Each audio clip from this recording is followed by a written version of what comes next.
सारे मुख्यमंत्री बनारस में, सारे मंत्री बनारस में, 8-8 गवर्नर, लेफ्टिनेंट गवर्नर बनारस में, पूरी ताकत लगा दिया बनारस में, और जीतने में पसीने फेंक दिया प्रधानमंत्री ने। पसीने निकल गए, 4 राउंड तक हारते रहे। भारतीय जनता पार्टी अपनी कमियों को दूसरे के ऊपर थोपने में बहुत माहिर है। ये पूरी तरीके से, जैसा अभी हमारे नेता विधानमंडल ने कहा कि 370 हटने के बाद आपने कहा था कि सब चीज खत्म हो गया, आतंकवाद खत्म हो गया। इसका मतलब कि आप कुछ कर नहीं पाए, और आपके जो वहां के लेफ्टिनेंट गवर्नर हैं वो गाजीपुर बनारस में क्या कर रहे हैं, इसका जवाब दे भारतीय जनता पार्टी। भारतीय जनता पार्टी के द्वारा नियुक्त किए गए हैं, उसका जवाब आना चाहिए कि उस समय कहां थे लेफ्टिनेंट गवर्नर, बनारस में थे, गाजीपुर में थे कि जम्मू एंड कश्मीर में थे, इसका जवाब दें। वो पूरी तरीके से केवल चुनाव, और केवल चुनाव जीतने के लिए, और केवल राजनीतिक चुनावी समीकरण के लिए बने हुए हैं। राहुल जी का जो बयान, जिसको उन्होंने कहा कि अगर प्रियंका जी बनारस से चुनाव करती तो 2-3 लाख वोटों से प्रधानमंत्री चुनाव करवाया, तो क्या बनारस से? निश्चित तौर से हम लोगों ने बहुत पहले ही आदरणीय प्रियंका जी से आग्रह किया था और उसे निवेदन किया था कि आप आइए बनारस, आप हम सब लोग एक मजबूत आपको एक अपनी बहन और एक भाई की तरह मिलकर चुनाव यहां लड़ेंगे और निश्चित तौर से मोदी को हराएंगे।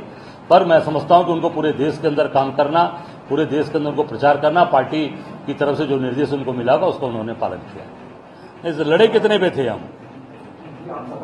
तो 17 पे लड़े थे ना।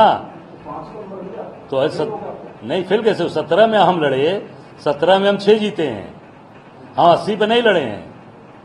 हम 80 पे लड़े होते तब ना आप कहते ये बात। 17 लड़े, 17 में हमारा परफॉर्मेंस देख लीजिए, वोट का परसेंटेज देख लीजिए हमारा 17 पे 80 पे मत काउंट करिए।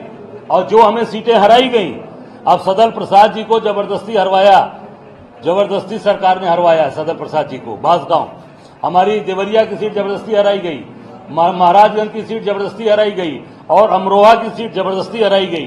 बनारस में पूरी तरीके से सभी मंत्री, मुख्यमंत्री, मैं अकेला, मेरा मनोबल, मेरे कार्यकर्ता और मेरी जनता, सारे मुख्यमंत्री बनारस में, सारे मंत्री बनारस में, 8-8 गवर्नर, लेफ्टिनेंट गवर्नर बनारस में, पूरी ताकत लगा दिया बनारस में, और जीतने में पसीने फेंक दिया प्रधानमंत्री ने।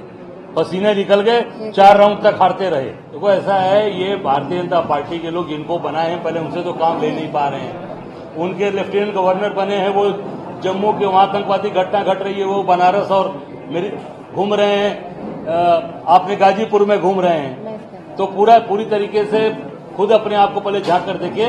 और निश्चित तौर से हम लोगों ने हमेशा ट्राइबल्स को बढ़ाया, आगे बढ़ाया भी है। मोना जी इस पे आपसे कुछ जवाब देंगे।